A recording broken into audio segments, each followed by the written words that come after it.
Good evening once again.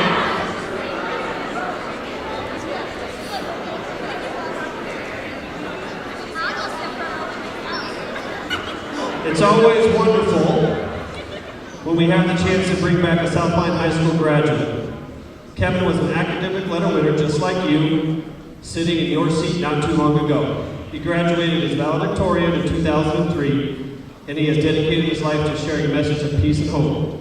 It is my pleasure to welcome South Lyon graduate, Mr. Kevin Szawala.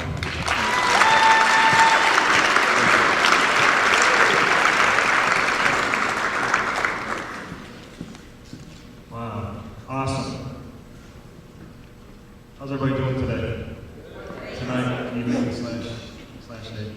My name is Kevin, or Mr. Peace. I know that's what I know a lot of you guys as. And spoken at some of your schools, back in elementary, middle school, and worked with some of you guys here in South Lyon. There's so many familiar faces, so it's really cool to be back here, guys, for sure.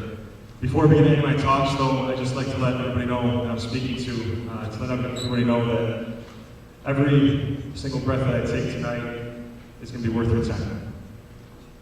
So, like Principal Scaling just said, I got done here in 2003, and it's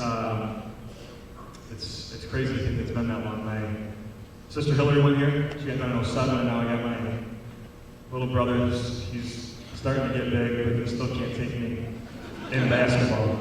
David here is here, he's a sophomore, and such a big part of my heart is still in South Lyon. I got done in 03, I was valedictorian 4.0, and went to the University of Michigan, Ann Arbor. I haven't really kept up with their football team this season. You guys want to tell me after my talk, pull me aside. Anyways, I remember getting my first B+, and it was in a calculus class.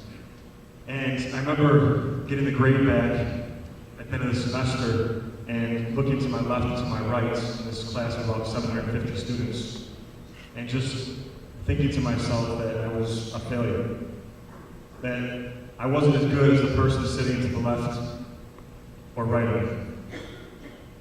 And see, it wasn't until I started to finally focus on my own gifts, my own talents, my own abilities, that I started to realize that I had my own strengths. And I have to focus on that, my own talents, I have to focus on that, right? And I remember being at the University of Michigan, top 25 university in the country academically. I'm gonna say sports.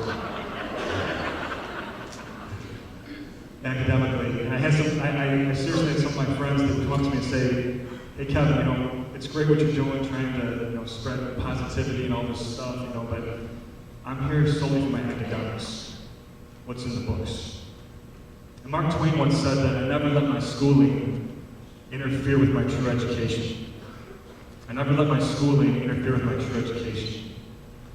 And so my senior year, at 21 years old, I finally started to grow from all the courses that I took.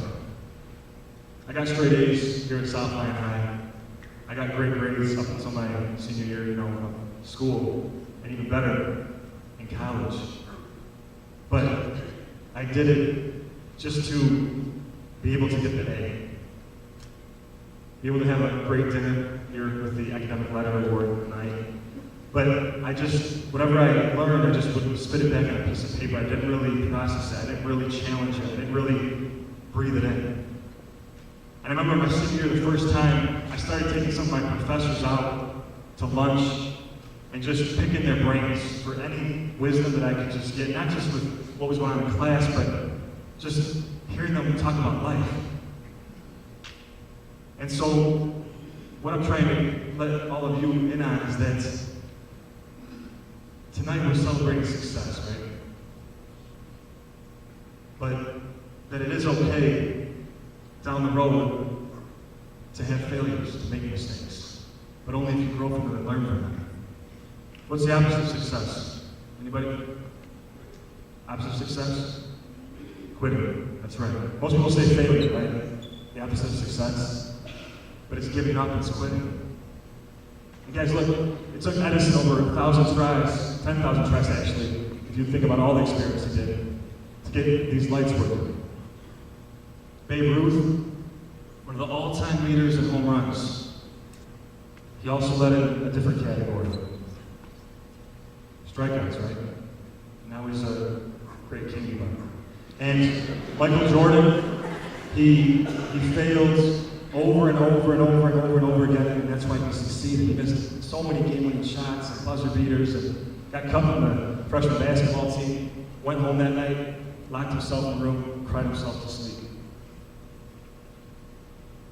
He had to fail in order to finally succeed. You know, I think about the Beatles, right? You thought you lost your love. Well, I saw her yesterday. But the Beatles, they got dropped by Decca Recording Studios. Said that guitar music was on the way out. One of the top bands of all time. Marilyn Monroe, she was cut from 20th Century Fox, told she was unattractive, couldn't act. You know, all these people that failed over and over again just to succeed. So it's part of what happens, but just know that it doesn't define who you are, right? You cannot fail unless you quit. And so I'm up here tonight. It's such an honor to be in the presence of so many great people, right?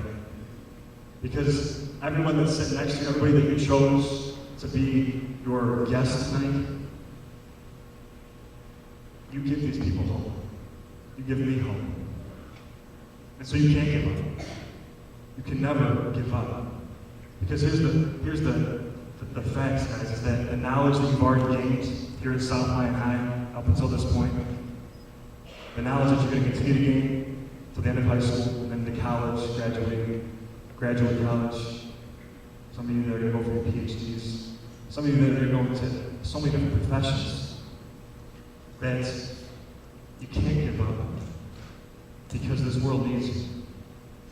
And you might be the person that with that knowledge saves another life. That's how critical this is.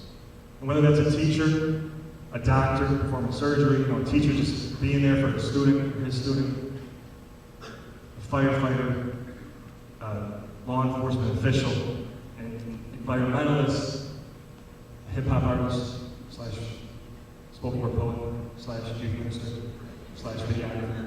But if you do any of that type of stuff, right, you're going to leave this impression in so many hearts with that knowledge. Not just the book knowledge that we celebrate tonight, but the life knowledge too, the heart knowledge. I got these bracelets on. I've already got a couple compliments. But I got so many, hundreds of these, and I can't wear them all because they cover up my whole arm. But I get these at all the school assemblies that I do. And students come up to me, and they tell me that sometimes I only have 25 minutes with them. I have 15 minutes with you guys tonight. But they tell me that in my talks that something I said, some action that I did that day, touched their heart. These are 3rd and 4th graders, they're 11th and 12th graders, they're kindergartners. And sometimes I'm speaking to kindergartnens, sometimes I'm speaking to 95-year-olds. I have a friend named Irene. She just turned 100 this past February. I was there at her birthday party, and she still lives. It's kind of cool. But Irene, she's told me that the people that she remembers the most, sometimes I ask people, name the last 5 presidents of GM, General Motors, right? And some people that work for GM that I ask, they can't name the last 5 presidents of GM. And I'm saying that not because I was in the automotive industry too for 6 years of my life, and we need people in every single industry that are passionate about what they do. But what I'm saying is that what you remember is naming the last 5 people that have had an impact on you. Your coaches, your teachers, your parents, your brothers, your sisters, your relatives, administrators, anybody. That's who you chose to be here tonight and sit next to. That's who you want in your corner. And that's who is beyond proud of what you have accomplished. And so you're going to come up here tonight, receive these medals and receive these pieces of paper. And I still got them. from when I was here in the early 2000s, before some of you might have been born actually, which is starting to get crazy for me. But, you know, I keep that, but I also know that those medals, they eventually fade. They eventually tarnish. What I really remember are the relationships with the people that I come in contact with my teachers that I still talk to, that actually had that big of an impact on my heart, that I still stay in touch with them. And that's what I want for all of you, to embrace it with that perspective, that open mind, that open heart, and know that there's so much more than just the algebra 2 equations and the geometry and all the other great lessons that you taught me, right? The shirt, it's upside down on purpose. A lot of people wonder why you did that. But it's because it's a reminder that any time that I do put my head down, that I'm supposed to keep it up. And sometimes we need those visuals, those reminders, that no matter how hard things get, no matter how much homework we get, that we're going to still push through it and give it our best. Because you have the effort, not always the outcome. We're here tonight celebrating the outcome. We're also celebrating the effort. I tell you guys, if you just keep this open, right, if you close your eyes for a second and just point to yourself, 9 out of 10 of you instantly point to your heart. It's just a habit. You keep that open, and you'll go so far. You aren't saying anything nice, then you better get a grip. If your heart's as cold as ice, then you better bite that upper lip. And bite that tongue if you think we're going to quit.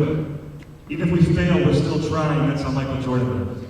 And now, Mr. Peace, empty my heart just to see that my dreams aren't as empty as my conscience seems to be. You still can't see my dreams? Then you need LASIK surgery. Because I'm seeing 2020 and living life efficient. So the moment I arrive, I'm judged by what I wear. That's what makes me come alive. It's just not fair.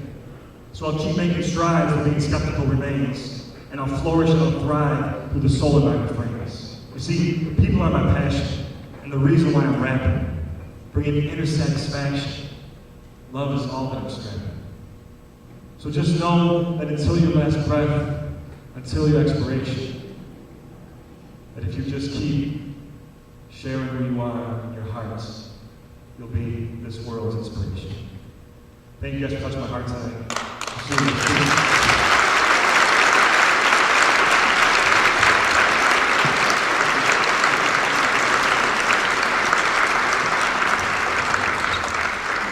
Szawala, thank you so much. It's been a